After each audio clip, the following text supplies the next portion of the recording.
Hey, Ishangan Gang Podcast Network. Habula Haba Ahleka naswona hi vulavula swo twala. Shangan Gang Podcast Network hi vulavula ngopfu kambe u ta yi rhandza. Guys, shout out munhu n'wana n'wana lo anga kona la entepeleni. Antepele. Yele ximoyeni. Ile ka episode 10. Hey, ase fambini. Ile ku fambeni. And ile ku endleni kahle ngopfu share lana van'wana mi tlhela subscribe ku ya mahlweni namuntlha hi tshame na nkulu wa munhu ne. Apostol Ponani na bona kwala. Mpfukile. Ipfukile mjani? Ya tsinela nyana ka yena. Oh. Yeah. No, ipfukile mjani? Mpfukile. So Apostol Ponani taranga la kutwa ngwana ku n'wina mani if mina kereke le kwini if kuna lo mi serve ku anda yena or your spiritual father mi hlamusela ku end before you ngena deep. Okay. No, vito ra mina I Lancelot Ralishkari Ponani. La nyana futhi Xivongo Ibayana. Bayana. Yeah. Ndambuza bayana ba. Okay, yeah. So noma tsanini Nkonkowa. So our first church here in Nkonkowa is only 2016, 14th of May. Then it lasted for 3 years. Then I relocated. Then our second church, but it lasted just for a year because the up and downs. But we are currently having a church la President Park, la Midrand, 63 Republic Road. Okay. Yeah, we just started it 4 weeks ago. Yeah, 4 weeks ago. Amen. So, but I've been in ministry, preaching in the AFM, Fountain of Life, Lengelongonkwa, since 2007. AFM ile inga under Pastor Mani Shipalana. Yes, okay. NM Shipalana. Yeah. But I'm currently under Pastor Rev G Matevula by AFM Ifata. It's my spiritual father. Okay. Yeah. Shina kwako kuba na spiritual father Avumbunuki ni. Avumbunuki nje. If apostle or a pastor without having that, because sometimes anyameni. So you need somebody langa takubuyisa ndleleni. That's masitwa. Yeah. All right. Then italwa so tala nyana ni. Xin'wana itatlhela ka episode ya hina episode 9 ne. Ivi na asa ngo la moyini. Guys, loko na mi vona ka episode 9 ne. Mama episode 9. Ikomi nga tahlamuleka ka one, yeah. And also, yeah, tabuya episode na Mr. Pre. Kwala. Katamali tabay ka rin bla na bon. But namtla na Mr. Ponani o Apostol Ponani laba nga sungla ministry indlela shimshela yendla so njani ku save abantu ka tindawo to hambana as an apostle, because sometimes when I am confused apostle, pastor, and then I don't understand what the meaning of those two, apostle, pastor, and what prophet. Evangelist. In a teacher, evangelist, pastor, apostle, and prophet. Five-fold ministries. Yes. So kuhambana ka swilo what yini kahle. Okay, the difference here so is very clear. Ephesians 4:11 says, and when Christ ascended, he gave gifts unto men. He gave some to be teachers, but it starts with apostles. He gave some to be apostles, to be prophets, to be evangelists, to be pastors and to be teachers. But like pastors, you're pastors and teachers. So it's not really five-fold ministry. It's more like four-fold ministry. But because there are five, we just say five-fold ministry. But what it means that once you are a pastor, you are also a teacher. You can't be a pastor and you are not a teacher. Because the word pastor represents a shepherd. So once you are a shepherd, the teaching ministry, it's a priority because teaching has to do more like cleansing. So it's more like you catch the fish and, when it comes, you have to cleanse it and take care of it in that context. In the context of a fish, it doesn't make that much sense. But let's speak in the context of a person. Let's say a person is won to Christ or comes into the faith. Anyone can do that work of bringing somebody to the faith, Though we usually say it's the work of an evangelist, but anyone can do that. Now, when they come into the faith, the pastor now has to teach them, So the teaching there, it's a part of cleansing, of renewal of the mind, of installing a new system into your mind to understand what you came into. Because most people who say, I believe in Jesus, they don't really understand what they are saying, They were just impressed by a message. They were just inspired by a preacher. And they're like, I want to be born again. But when you now come to the church, the pastor must teach you. So the teaching ministry is more like the cleansing ministry, the building up ministry. It builds you up to come to the understanding of what you believed in. But the pastoring side is the caring side, the shepherd side, to make sure that you remain within the church. Because you can say, I believe in Jesus, go to church this Sunday, then don't go back the next Sunday. So the pastor follows up on that. He takes care of you, he guides you, he follows up on you. So the pastoral ministry involves more like you have to go into people's homes, check up on them, check their lives, check what they are going through. It is not only about the spiritual life of a person when you're a pastor. It's about their personal life, their careers, and you look into a lot of things. But now the evangelist is not a pastor. He doesn't shepherd people. That's why an evangelist cannot have a church, because he doesn't have the grace to shepherd. He doesn't have a grace to follow up on a person. Now, I've said this many times. If all these things were the same, they wouldn't be there. God would have just said pastor and kept quiet. But if he says apostle, prophet, evangelist, pastor, and teacher, it means they are different. They are not the same thing. So an evangelist cannot pastor. He doesn't have the grace to pastor. Sometimes God can allow you as an evangelist to pastor for a season, but it might not be for a long term. Maybe you are pastoring because there is a need for a pastoral ministry in that area, and God can allow you to pastor for that season. But an evangelist mostly is somebody who is passionate about the lost, people that don't know God. So he's more like an announcer, he's more like a preacher, he's more like somebody who goes out to, proclaim and say, guys, there's Jesus, you must believe in him, he wants to save you. Crusades, revivals, and so forth. Like, he's just going to places where people don't know about Jesus. That's why an evangelist should not be going to a crowd that already believes in God, because his main assignment is to reach the unreached. Like Renette Bonke. He was an evangelist, he would go out and, so once he wins those people, he must connect them with a pastor. So the pastor will then welcome those people, take care of them, and then teach them. But what is now the role of the prophet? The role of the prophet is to determine seasons. It is to determine seasons. It's more like giving direction to the church. So a prophet can still be in a church, but usually a prophet must not also pastor a church. Because a prophet, it's more like a strategic system of God to bring direction to the church. You understand? So he can still be in the church, he helps the pastor. More like when the Bible talks about the Issachar tribe, that they could be able to tell the times and the seasons, and they knew what Israel ought to do in certain seasons. So a prophet is like there as a light to the pastoral and evangelical ministry. That is the reason a pastor and an evangelist can still have the grace of the prophetic, but they might not function in the same sense a prophet will function in, because a prophet is in the office of the prophet. And mainly most prophets are born, it's not like they acquire it along the way, because there's a difference between a prophet and a seer. So we have a prophet, we have a seer. They are not the same thing, but for this topic, let me just focus on this one. Now, a prophet gives direction. He points the church on a certain direction. So he might still be in the church, but mainly if you find a prophet pastoring a church, it's just grace that was given to him to pastor. But he might not stay there too long. So sometimes you find prophets being the face of the ministry, but they've appointed pastors who are running the church. Because the prophet might not be that patient to go around, following up on people and so forth, and because he was not given that grace. But the apostle, it's more like an establishment kind of an office. Apostles deals with establishment. They deal with monitoring of the other offices in a way.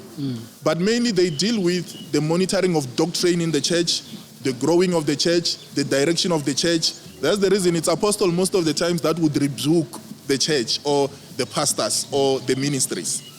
So an apostle, it's a minister of establishment. He deals much with the setup of the church. Are we losing direction? Are we in the right? When you look into the scriptures, you discover that there was a time where there was a conflict of doctrine. And it was the apostles that had to come together to deliberate on that, talk about it, and then they come to a conclusion of what really the scripture means or what really is their take on that topic. But at the end of the day, whatever that they agree on must govern and guide the church moving forward. So it's a governmental kind of an office. So also an apostle might not pastor a church. You might be given grace at times to pastor churches there and there. Like I've said it many times, I'm currently pastoring the church that we've started, but I know I'm not called to be a pastor. You know, like even if I'm pastoring, I know very soon I'll become impatient because it's like I don't have the grace for that. You understand? So I might have to move somewhere else, and then so pastors deal more. Apostles deals more like evangelists. But the difference with evangelists is that evangelists cannot establish churches, while while apostles can establish churches, but they might not also pastor them. Okay. The views very ni wena mi vonaka ti viewers ta hina kwalani mi nga kwati ne na switongo va kwata gololo ngo xilungu Sorry. i mfundisi wa le mitirende loyi ayi wa ka ngoma nkena I'm joking guys vo tolovela ku karhi ke le vengele ka yona ne but don't worry eximoyeni ne mi nga ri na switoko va kona va nga ta kwata but it's fine mara va ni comfortable yi tirhisani xilungu mi katsakatsa I know those comments kambe ve le mitirende xilungu kambe va ta ni fani lahleka la ku kambe ve te yini but anyway has to see. So now loko mi kha mi vulavula swona ni ku na yin'wana nga yi khoma laya about the evangelist ku ri okay va lava ngopfu more and stuff na swin'wana swin'wana and then yes recently ka ku lova evangelist un'wana va ku i Jim Swagard I mean yes Jim Swagard i the evangelist mara a ri na kereke and a ri ikulu se mi nga hlamusela ku i un'wana wa vanhu lava maybe va nga va na grace yo pastora a church for a very long time because va sungule khala around ma 1960s and then kaya le before mhlamulele and then ya ti prophets loko mbula ti prophets mi ku a va hleli ku hela mbilu maybe that's why va profeta vo tala va na swimbilwana na pride ne it comes with pride ne swileswi na va hloli ku kwata loko va isa vanhu lavo haka timbi kwata ku hlangana na le kerekeni so yes what can you say about Jim Swagard as an evangelist since 1960 until to this year a hundza misaveni mi nga ku yini yena u vi na grace or kanjani? Yeah, so mostly with these ministries is they have strong structures that entails a pastoral team. Yeah. So Jimmy Swagard remains the face of the ministry because probably founded it and so forth, but is not doing the pastoral work at a pastoral level because the pastoral work goes beyond preaching. People feel like when we say you are a pastor, you must just stand and preach, you know. Oh, yeah. But it goes beyond that. You know, there are things that you need to do on the side that entails the pastoral office. Okay. That would involve counseling. You understand? You must have the grace for counseling. To sit down, you listen to people, they talk to you, you advise them, you follow up on that, have they done that, and so forth. Most of the pastors who are on the face, most of the famous pastors, they don't do that. But they've appointed pastors under them, a team of pastors. Some of these pastors are pastoring the cells, you know, where they can have one-on-one with members, follow up on them, see if they are growing spiritually. They are running programs during the week, they are running intercessions. You find that the pastor only comes on Sunday to deliver a message. But he mainly focuses on his ministry as an evangelist by doing crusades, going to that place, going to that place. But as he does that, his pastors take over and they do the pastoral ministry. So you can still appear as the face of a ministry for many years as a pastor, while you are not the one doing the pastoral work. Yeah, but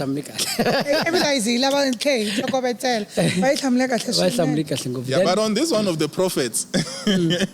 Yeah, but I think most of the times it has to do with, you know, when God calls you for something, He gives you grace for that. I've always said that you should not enter into ministry if you are not called for ministry. Loko xilo inga viteneriwangi xona xi ta ku frustrate. Yeah, if you are not called for something, you won't have the grace to do it. Yeah, you know, in my years of being a pastor, there are many times where I felt, I don't want to do this again. Not once. There are many times where I felt, this is just too much for me. Because there are so many sacrifices that comes with that. But every time I find myself going back to it over and over again, because it's not by my strength, it's not by my wisdom, it is a calling. It compels me. It pushes me towards that. So now, with many of the prophets that we have, you know, on the context of pride and short temper, yeah, most of the times it has to do with how you were raised. I think that is very important because, you know, when it comes to short temper, everyone can have it. You have to learn how to deal with it. And it's not all prophets that have short temper. You understand? Short temper. Most of the people that are visible there that demonstrate that are more famous than said. So people that are doing well, if you do something wonderful, people might not even talk about it. It doesn't gain that attraction. But if you do something bad, now, people will make that a covering for everyone. It's more like now if, let's say, Mutsonga akuma PhD, ne? People might not even talk about it. Even if there are 100,000 Tsongas with PhD, people might not talk about it. But let's say there's a story that comes out and they say there's a Tsonga child who dropped out of grade 2. Then people will start saying, Matsonga, avala bishkolo. Yeah. And they are trying to cover everyone. So even with prophets, there are prophets that demonstrate that impatience, and which is out of character. It's not how a prophet should be. You can't have grace in the prophetic office to have short temper. It means it's just the character outside of the prophetic office. Because at the end of the day, when we say men of God, it's men of God. So it's a man before of God. You understand? So the man side of him can still get the better of the man of God. So you see me and you say this is a prophet, and that is not even a prophet. It's just me. You understand? Yeah. So those characters, people say prophets have short tempers and so forth. Prophets have pride. That pride might be personal. And it doesn't even represent the prophetic office. Oh, yeah. So there are many prophets that I know that are so humble, that don't have short temper, so patient, so loving. But there are prophets that are out. Okay, then mona vuya kale kuna swin'wana tshama swi humelela ne Yeah. na ta vutisa ku ri hi ku ya n'wina as mfundhisi Yeah. a yi fa yi endliwi njhani mhaka leyi or yi fa yi endlisiwa ku yini if swo humelela Dr. Paul Enechi Yeah. le a Nigeria, right? Yeah. Ku vi na n'wansati n'wana a hlaya vumbhoni, Yeah. meaning ku ri ku va yena a fikelela nga fika kona u twa i nga ri Yeah. i mikhongelo leyi nga va kona maybe kwala kereke hikuva kha attenda kereke leyi a hlaya vumbhoni a ku yini u kumi va ri yini hala South Africa loko hi vulavula BSc swi famba na ti-molecular science swi famba na science kahle so mara leswi va ku BSc mara swin'wana swo hambana ku nga va BSc in what law I don't know why swi ri ndlela liya. So a fika a hlamuseta mhani loyi a fika ku u khensa xikwembu u graduate-ini ka yini law ma vona ivi Dr. Paul Enechi va khoma mic same time i service ku tele kereke ka vona cool blind va ku a yi kona a yi exit degree yaleyo na xilungu lexi xi vulavulaku munhu wo endla lo a nge xi vulavuli xi broken swinene and stuff va n'wi tshamisa hansi mhani luya. But then later mhani luya a humesa na ti-proof ta komba ku swa mapela ni na yona i course liya degree liya hi leyi na siku ra graduation day hi leyi ni ri kwi and then ka auditorium ni ri ku graduateni Still won't connect. no after sa u fambile a ni ma n'wi tshamise hansi that day a nga ri na swa proof u tshama hansi but after later but till today a ku na la a nga apologize Dr. Paul Enechi a nga apologizangi at all voyo muva vutomi bya mahlweni mara although tiri ku trendeni mara la mali a nga faka swi n'wi vavisi ngopfu swi endliwe man of God like loko swi n'wi humesi na le vukoneni bya xikwembu se loko ku ri n'wina sweswiwani mi ku vona ka n'wina mi twa nga ri Dr. Paul va endli kahle leswi va nga swi endlisa swona if yes then ma titwa mhani loyi ke if no a va fa va swi endlisi ku yini now after loko va vone ku va endli mistake because I feel like right now pride involved ya ku ri I'm big ni nga apologize I'm bigger than media I'm bigger than hair. Exactly. So pride, yeah. Mi vona njhani mhaka leyi? Yeah, it's a very deep issue, but I think I saw what you're talking about. Maybe I'm misinformed. I thought he apologized. I thought it was handled behind the scene. Because but it was happening in a public. Yeah. Why go behind the scene? Behind the scene. Yeah, no, and I was just giving my view on the matter so far, and then I will comment on that. I thought they had apologized and settled it, but I will check it again. But on my side, at one time, Jimmy Swaggart fell into sin. And and it was all over, So the journalists went to evangelist Billy Graham. Yes. Was also big at the time. But at the time, Jimmy Swaggart had over 500,000 in membership of the people that subscribed to the ministry. So when they asked Jimmy Swaggart, because at that time, Billy Graham, yes. At that time it was shaking, and that man was losing all the members because of the. But when Billy Graham answered, he said to him, because he was asked, "What are your thoughts on this?" And he said, "If it can happen to Jimmy Swaggart, it can also happen to me. It can happen to anyone." And what I learned from that, oftentimes, believers or people that have came to know God, they sometimes think pastors are not human beings. And to a large extent, they don't expect mistakes from the pastor. They are looking for a certain form of perfection.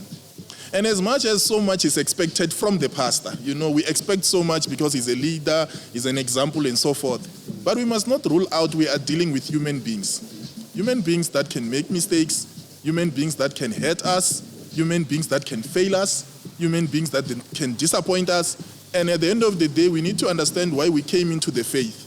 We must have a relationship with Jesus, beyond the pastor. Having a relationship with me doesn't take anyone to heaven.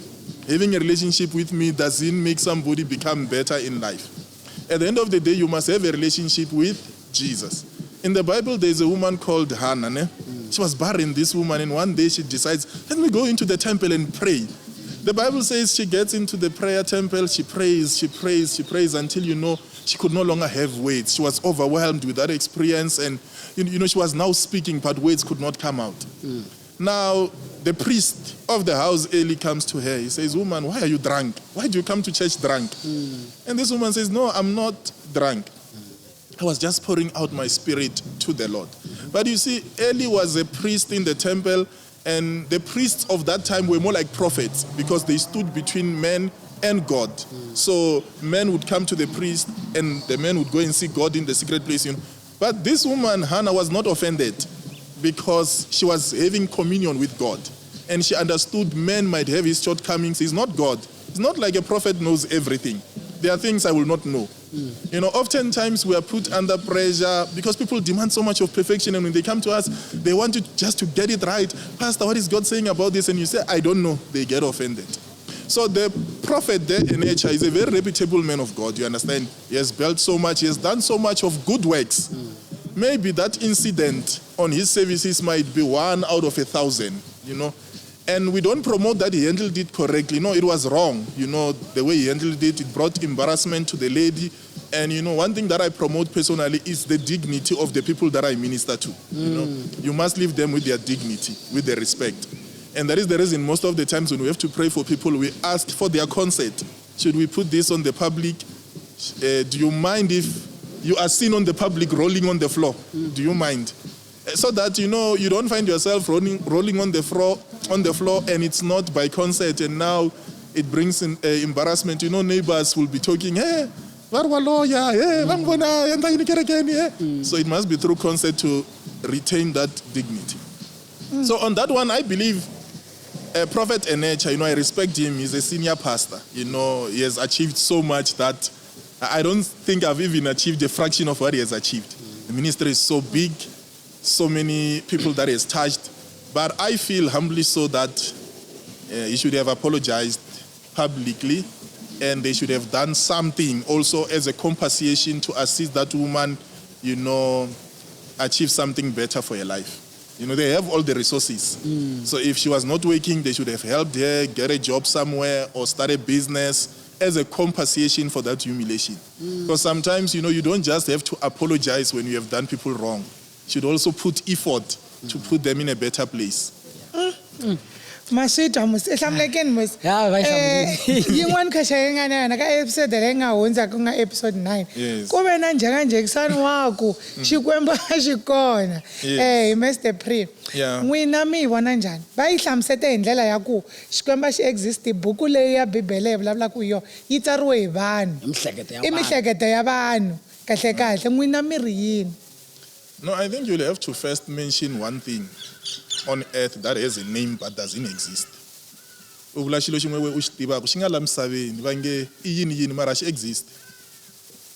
It's there but it doesn't exist. Because at the end of the day, Xipuku hi ri i moya. Yeah, if you So we're say saying it doesn't exist because we xipuku- can't see it in the naked eye. okay, does oxygen exist? We just inhale it. Do you sometimes feel it when you inhale that you are inhaling, you are exhaling? No, in fact, we are taught. We are Yeah, taught like Yes. that, yeah. So, to a large extent, when something has a name and we can identify with it, it already gives it chances of existence. Because xinavito, Okay. and vanhu lava nga xi thya vito leriya xilo lexiya swi vula ku va ve na experience yo karhi ne so to a large extent when we say oxygen yi kona a swi vuli ku ya yi vona mara hi na experience nyana yin'wana ya ku yi nga va yi ri kona because I'm breathing in, I'm breathing out. It's an experience. You understand? Number two, they have told you unambilu, and it has a name. Ne? And most of us, we have never seen that heart inside of us. Na lava nga endla operation va yi vona probably. Na swin'wana leswi va nga vula ku hi na swo ndzeni. Mara hi kota ku hanya hi kha hi swi pfumela ku swi kona loko hi nga swi vonangi van'wana va hina. And it's also information that we are given, maybe through a study, through something, but also because of an experience ya vutomi hi va ku na yona. Okay. But it's fine, I was just at a shallow level of just trying to analyze what they are saying. Yeah. But let's take it deeper. Everything that exists on the earth realm has a form of a creator behind it. Everything that exists. Beyond swa nature, ani swa minsinya na yini ngaku a yi swi tivi ku swi tumbuluxiwe njhani and so forth, na tintshava na mati and so forth. But let's talk about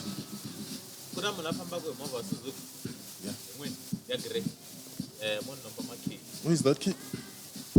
Yeah, grey. Yeah, white alarm. Yeah, it's white. Ile nga pakanyana la.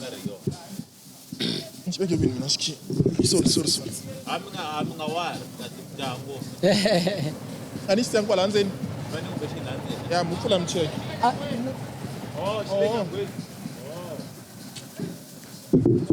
Thank you. All right, continue.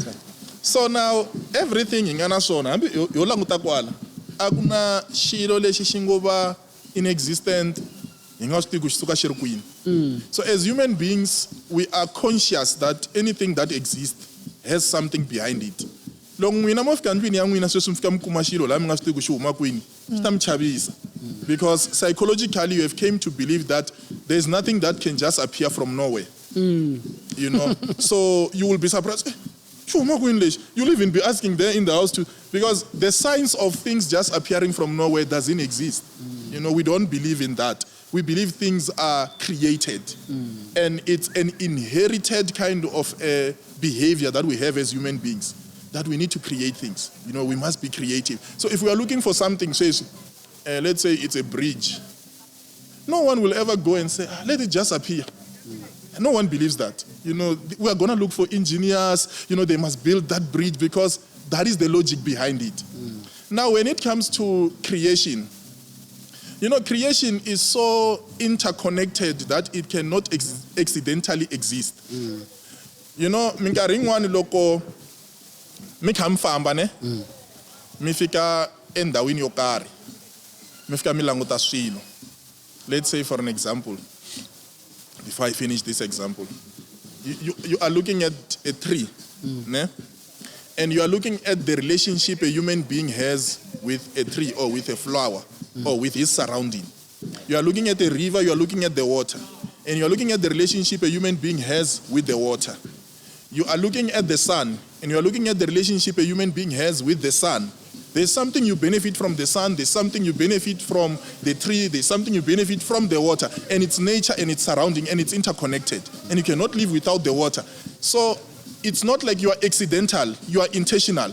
You know, the environment is intentional about what happens. It's not like things exist for nothing.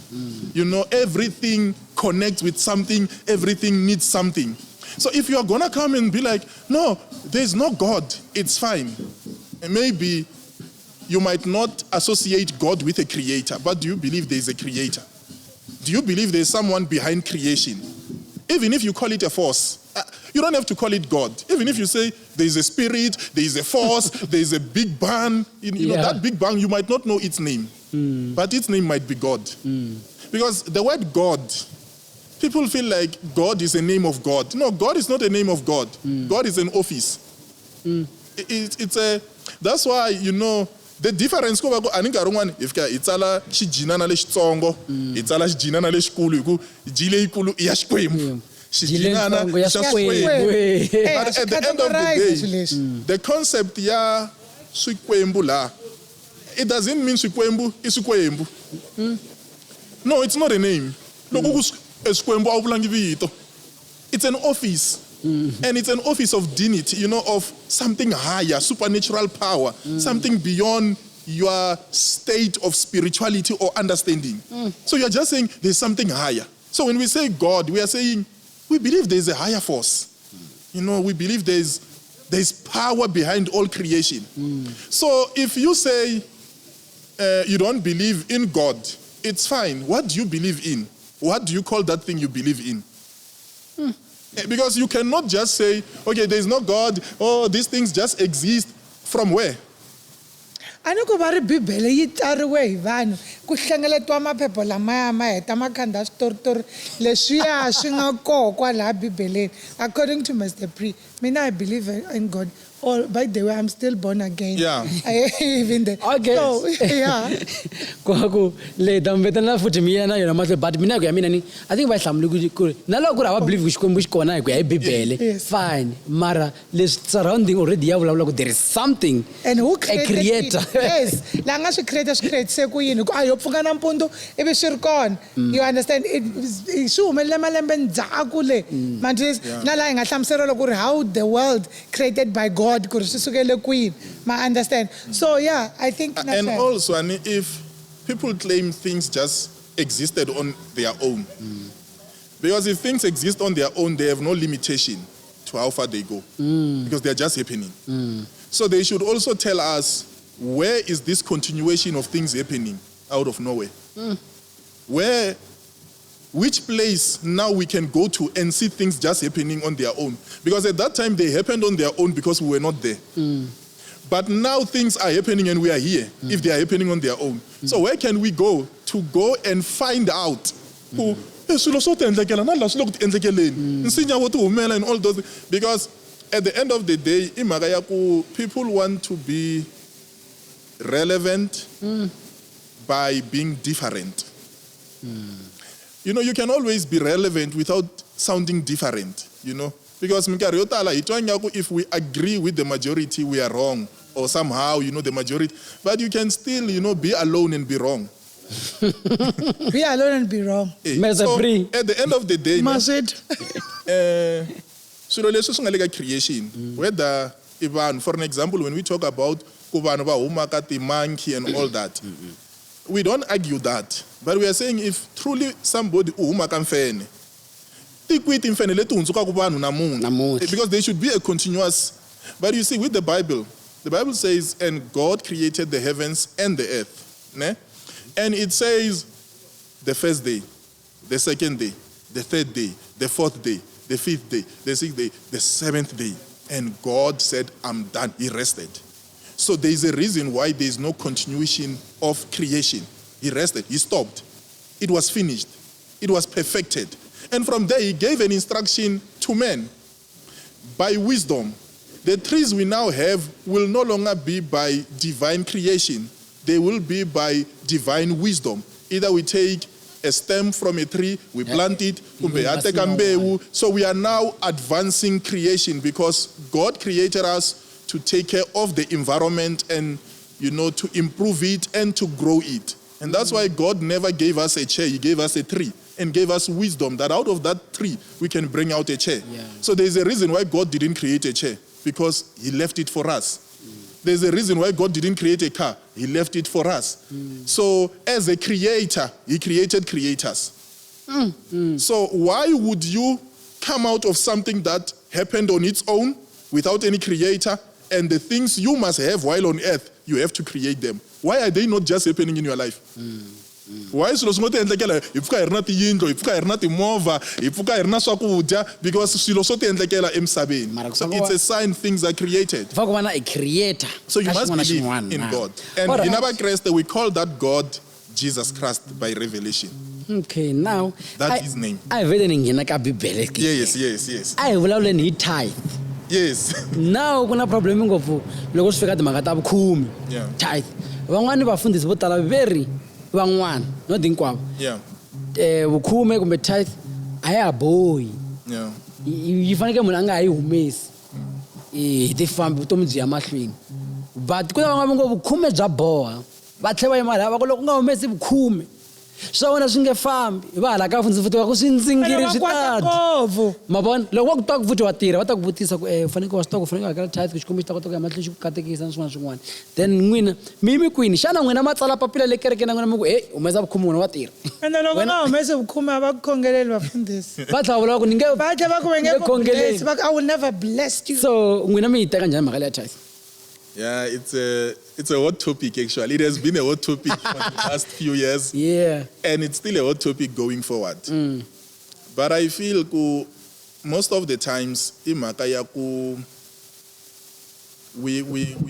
grow up under certain systems that seems to be working. Yeah. And when we start growing in those systems, we come to a point where we start rebelling against the system. Okay.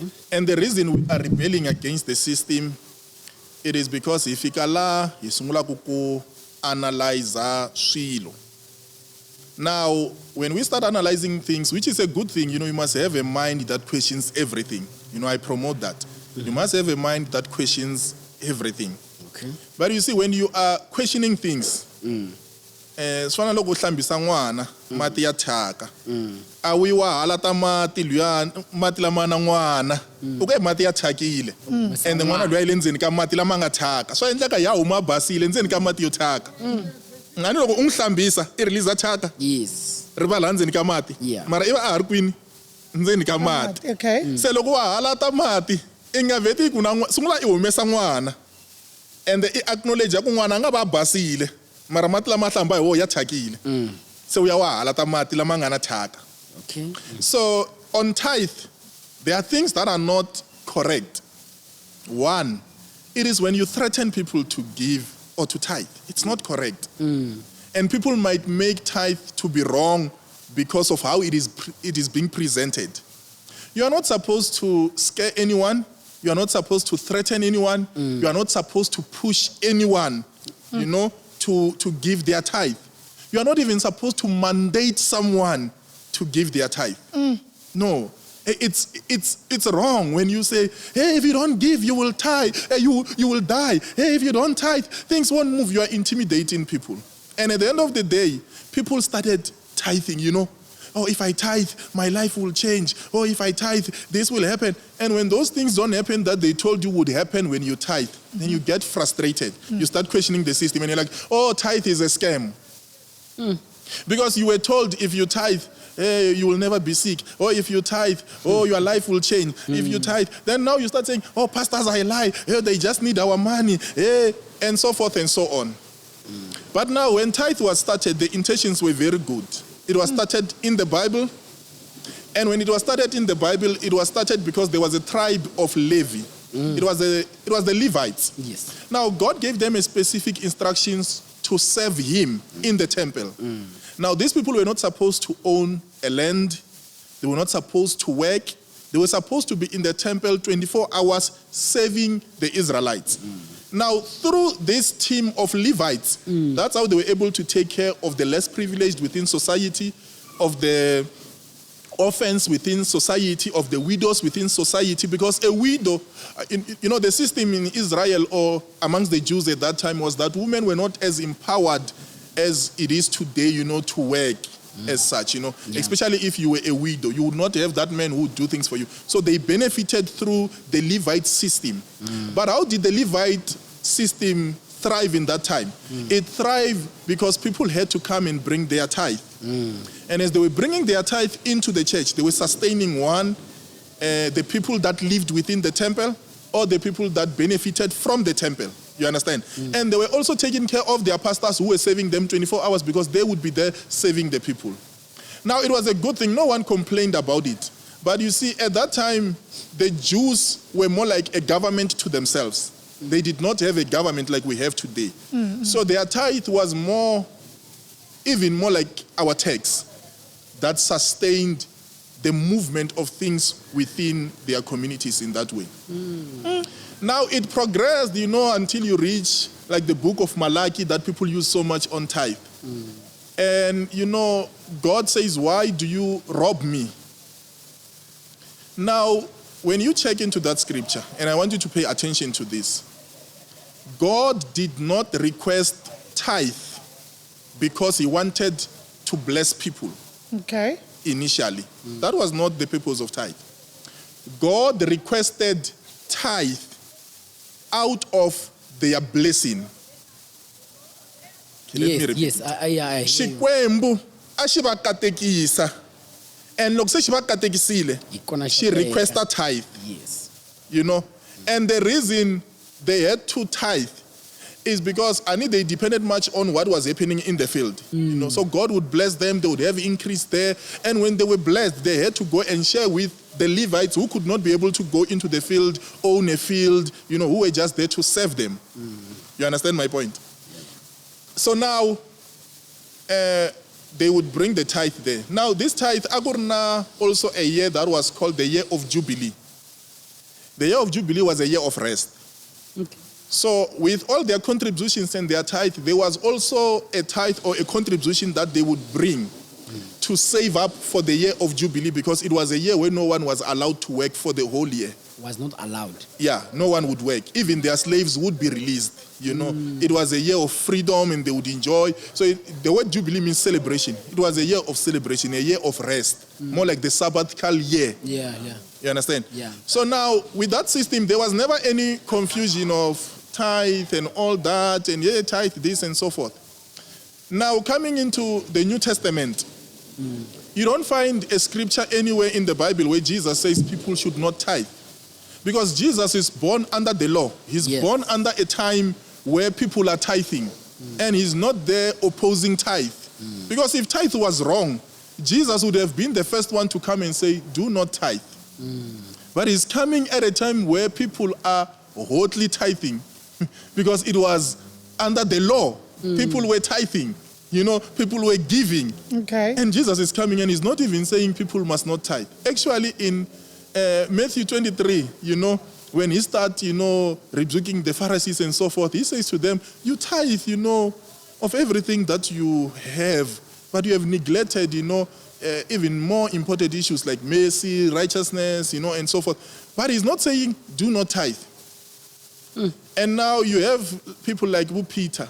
They are becoming apostles at a time where tithe is being exercised. You understand? And they are not anywhere coming into the people. And they are now saying, no, you should not tithe, and so forth. So now the transition comes because we are dealing with the Jews. We are dealing with the Israelite kind of a setup. But now God now speaks to Paul. And he gives him the message of grace. And that message he has to take to the Gentiles. Now, the Gentiles were not given the law. The law was given to the Jews. Okay. That is the reason the law is not for everyone. Yes, I'm going to something. Yeah. Kuri.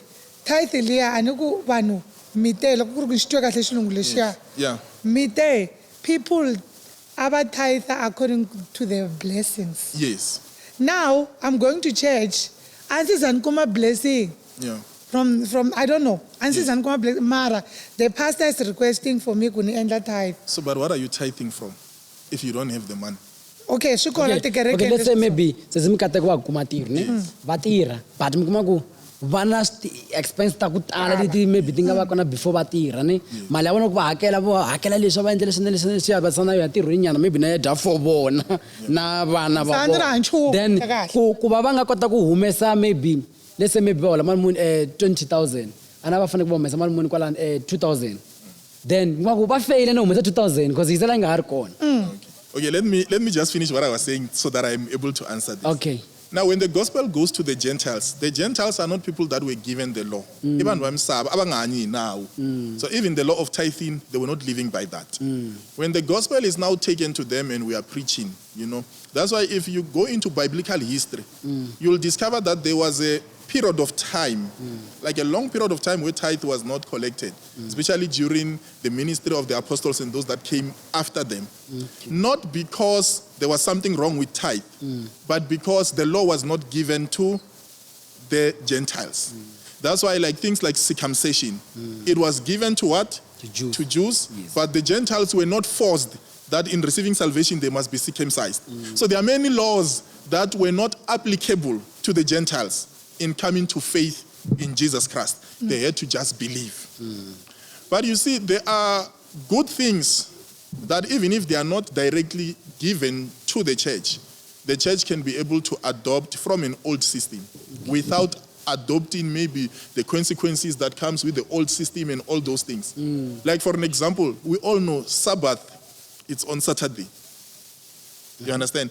And what we are trying to replicate now by having Sunday services is we are replicating the Sabbath system without obeying the rules that came with the Sabbath. You understand my point?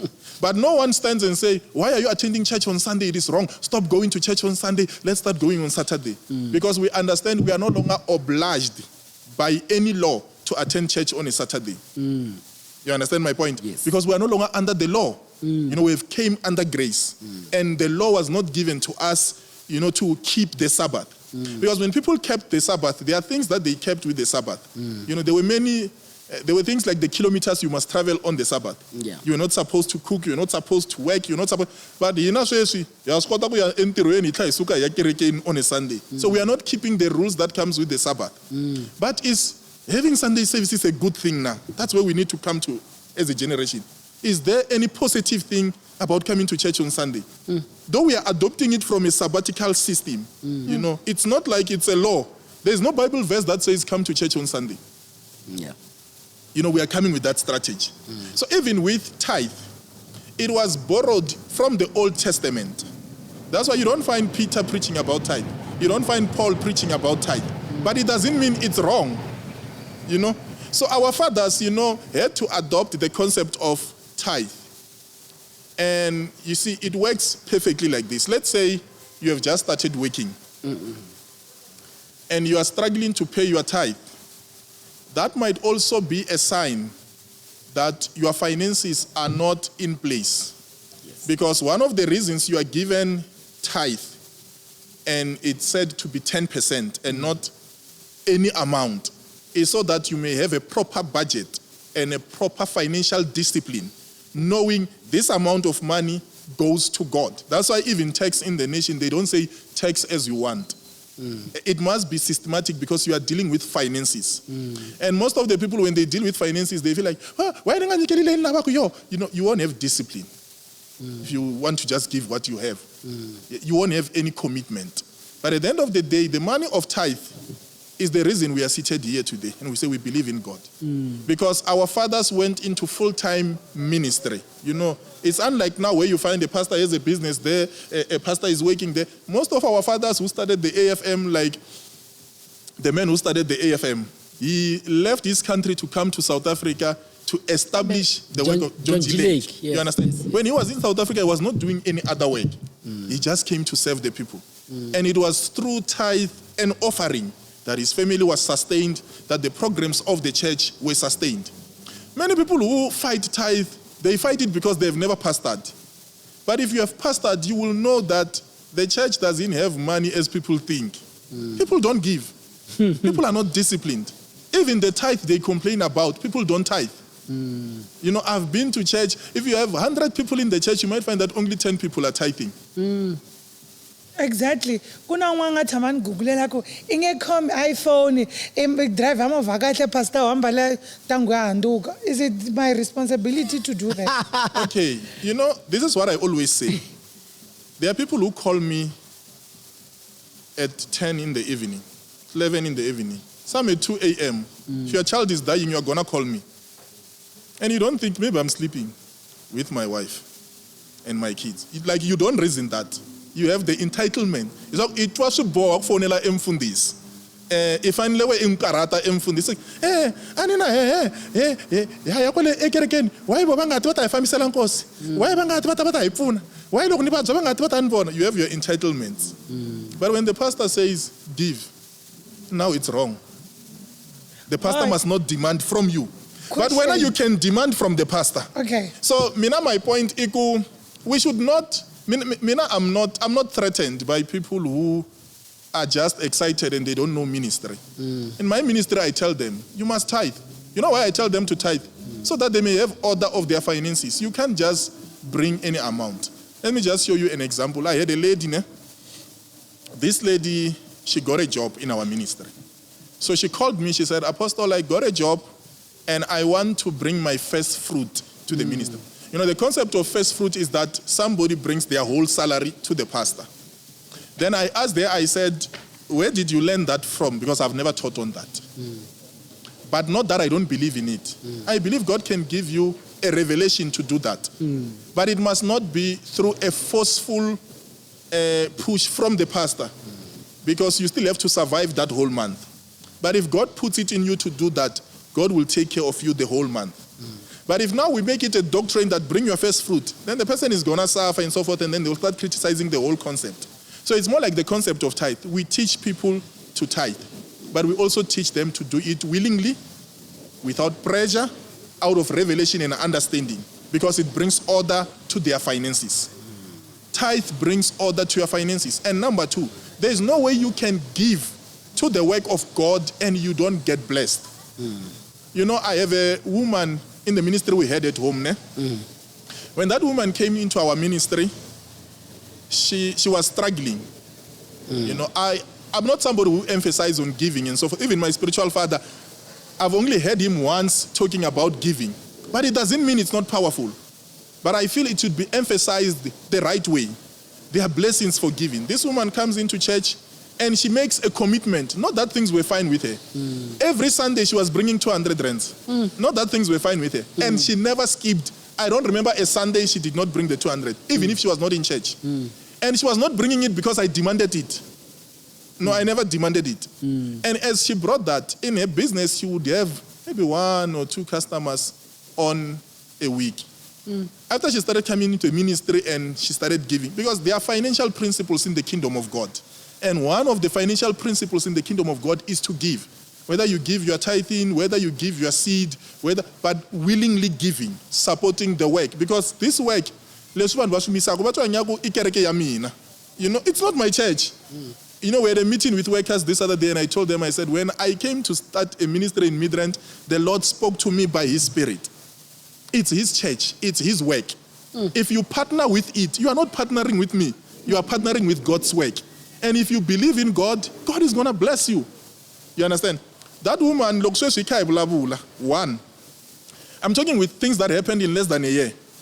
She's having customers almost every day that she has even employed 2 people to help her in the business. She bought the first machine to help her, the second machine, the third, even an industrial machine, you know. And then she even bought a car recently. I suspect personally, you know, I'm not saying it's ultimate, but I suspect personally that it was a giving that unlocked this financial blessing into your life. Sometimes a financial blessing in your life will not be opened through prayer, through fasting. It is financial. It might need you to commit financially to something that is of God for your financial doors to open. All right. So I believe in tithe. All right, guys. People must tithe. Yeah. The only thing I saw, very 5 minutes. And we eat tithe. Oh, no, it's fine. We hear you. It's 5 minutes. Okay. Job chapter 1 verse 6. Yeah. Yeah. Now there was a day when the sons, in brackets the angels of God came to present themselves before the Lord. Yeah. And Satan also came among them. Yeah. So Satan already by this time atilwini. Mara the sons ta xikwembu ku nga ti tsumi ti hlangana na xikwembu leri a ma ri na meeting mara Satan a ri kona ina la meeting la. Then kanjani? Yeah, it's a very deep question, but also when you hear the word heaven in the Bible, doesn't always refer to the heaven in the context of the throne of God as such, like what John would say he had. I'm not saying he did not go into the throne of God. I'm just clarifying that heaven biblically speaks much of the presence of God, like an open place where man can communion with God without interactions. So that's what is called heaven, So even where we are now, if the presence of God can light on this place, it can be called heaven. Okay. On earth. Yeah, it can be heaven on earth. That's why you hear Paul speaking about the different types of heavens. Blah, blah, blah, blah, the 3 types of heavens, Like, when God was speaking to Abraham and he pointed him up to the heavens. Where was Abraham? He was on earth. But he was looking up to the heavens. Which heaven was he talking about? At that time, they were referring to the sky, a place above them as heaven. So the word heaven doesn't always carry the context that it is in the fullness of the throne of God. It might happen that it is in the gathering of angels in the presence of God. Okay. And the enemy was also there in the presence of God. Now, somebody might ask, why would Satan come into the presence of God? The same way any sinner can come into the presence of God. Judgment has not taken place. No one has been judged. And, most of the times when people are looking into biblical characters, they are so quick to put judgment and end into things. There are graces that we see the enemy possessing biblically, like going to tempt Jesus. When he was tempting Jesus, he was given that grace. He couldn't do it unless God has permitted it. Everything that Satan would have to do, it is out of the permission of God. So if he goes there and he's not even consumed, it means he's given grace to do that. And most of the times it's because we don't realize the enemy has not been condemned or judged completely. He has just been found guilty. And he's probably maybe chased out of heaven, because I'm speaking on what you are saying, because I don't want to say certain things because we are finishing. Yeah. But, he was chased out of heaven, and it doesn't literally mean he was banned out of every activity that we might ever read about in the Bible. Can still have access into the presence of God by God's permission. So anything God permits goes. So it's possible that he would still go into the presence of God, whether it's heaven, whether God can summon him anywhere. And the reason God summoned him to that meeting or made it possible for him to be in that meeting was because there was a test that must go through the direction of Job. And Job passed that direction. Okay. One question, or Leni Magunayona, when it comes to tithe. Yeah. Why kufane ku hola vafundhisi ka tikereke tin'wana lavan'wana va nga holi kambe va ri ku tirheni ka endla ya Xikwembu? Yeah. No, I think I've said it many times. It is wrong for a church that makes enough to can take care of the pastor and the workers, not to cater the workers on the process. Thank you. But yes. Because, sometimes, like our church now, it's a small church. Even myself, I can't get paid from that ministry. You understand? But there are people who come to our church now. Like one guy, I said to him, I want you to come and help me play the keyboard. And he said, can you give me 1,000 every service? He wants me. So where is that money coming from to pay him? It absolutely comes from me. Whatever that happens in the church now, imali yamina. I'm investing into the ministry. And if I'm paying someone there, I'm paying them from my own money. You understand? So, but if the ministry grows, it will grow to a stage where it can take care of me as a pastor. Okay. But, it can even go beyond a stage where it can take care of the pastor and those around the pastor, which are the workers. But now, if you, let's say you are taking video at church and you are doing it on Sunday, and you are doing it just for maybe 2 hours, that doesn't stop you to get a job that can sustain you while we grow the ministry. Because sometimes we must not be expecting from the church while we could do something to also sustain ourselves, because in the process you are also saving God. You are not saving the pastor. You are not just saving the church. Most of the people that demand, to be paid have also missed that they are there to serve God. And we're not saying they must not be paid, but we are saying first it must be service to God. That even on a month where we cannot afford to pay you, can you still come to church and play? Okay. Men's twin, Very important. Wena ke. Alright, guys, thank you so much for joining na. I hear na Apostle Ponani. Loko ma va lava, ndatlembula futhi. Loko a ri na yin'wana mi lava ku va yi basisa, hi ta va vita va ta yi basisa nakambe. Next time ta vulavula Xitsonga. Xi va tsandzekana. I vafundhisi va le mitirheni. Xitsonga xi va tsandzeni ni zame ku hi mina ni ku titihlo hapo.